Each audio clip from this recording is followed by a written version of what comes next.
l'attrait, c'est d'abord le texte magnifique de Rostand, qui a été retravaillé par Henri Quint, et donc qui a donné à ces deux compositeurs une base dramaturgique extrêmement solide.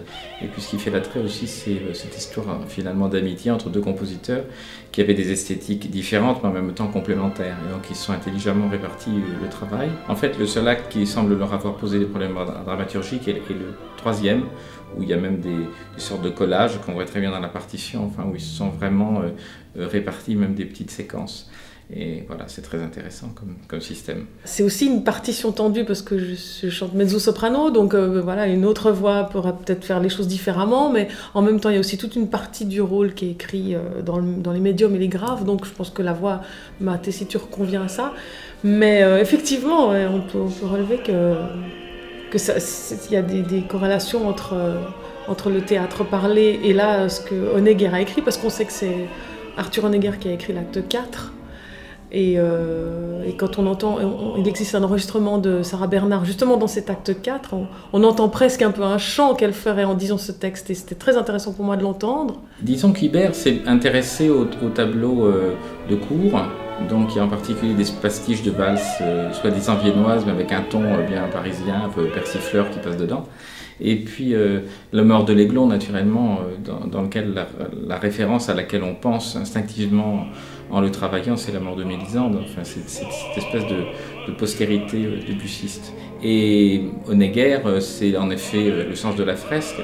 C'est intéressant de voir quand on regarde la musique de scène qu'il a composée d'ailleurs pour le Napoléon d'Abel Gance, puisqu'il a composé une immense, vous voyez, j'ai dit musique de scène, musique de film, pour le Napoléon d'Abel Gance, de voir qu'il a réutilisé de la musique pour le film de Gance, donc qui date d'une petite dizaine d'années avant, je crois, pour l'Aiglon. Dans tous les actes, il y a 5 actes dans l'Aiglon, dans tous les actes, il y a des moments très forts pour le personnage de l'Aiglon. Mais il se passe quelque chose d'horrible à l'acte 2, où il est victime de la cruauté de Metternich, qui lui fait payer le fait qu'il est le fils de Napoléon. Il lui dit « Tu ressembles pas à ton père, t'as pas la carrure de ton père ». Justement, cette fameuse scène du miroir pendant le deuxième acte, c'est-à-dire la confrontation presque sadique de Metternich qui amène donc l'Aiglon devant le miroir et qui lui montre qu'il n'a aucune des caractéristiques finalement de son père, et que toutes les caractéristiques qu'on peut trouver depuis la forme de sa figure jusqu'à la blondeur de ses cheveux et sa configuration un peu malingre renvoie plus aux Habsbourg, dont il dit que c'est une dynastie décadente, renvoie plus aux Habsbourg, et il cite tout un tas d'exemples de gens disons compliqués dans la dynastie des Habsbourg, quoi. Et donc cette espèce de sadisme, c'est très bien rendu ça dans le texte de Rostand et dans la musique de Honegger, et ça correspond en effet à ce qu'on sait de l'existence de ce pauvre Aiglon qui a été vraiment mis sous une chape.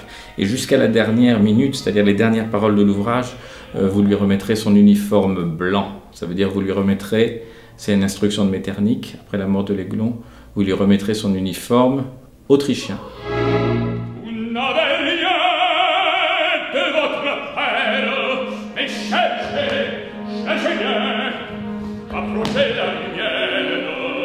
C'est ce qui se passe souvent quand un ouvrage passe du théâtre à la musique, c'est-à-dire que la musique attire dans son propre univers émotionnel, et que, disons, les aspects politiques et de description de vie de cour ont été beaucoup gommés par rapport, par exemple, à la pièce de l'Aiglon, la pièce originale qui a été donc créée par Sarah Bernhardt en 1900. Mais le contenu politique et même patriotique est extrêmement sensible, c'est-à-dire que autant l'Aiglon 1900 était très marqué justement par la résurgence des idées napoléoniennes, et puis cette nostalgie, disons, de l'ancien grand empire napoléonien, dans une époque où l'Alsace et la Lorraine, par exemple, avaient été pris par l'Allemagne à la suite de la guerre de 70. Autant là, on sent justement qu'il y a une espèce d'appel à la grandeur et au patriotisme, avec des citations même de marches militaires, enfin sans arrêt, quoi. Je veux dire, une grande... Et que moi, je prends très au sérieux, sachant que ça s'est fait, en effet, que ça s'est monté en 36-37, quoi. C'est-à-dire à une époque où la montée des périls de l'autre côté du Rhin était absolument évidente.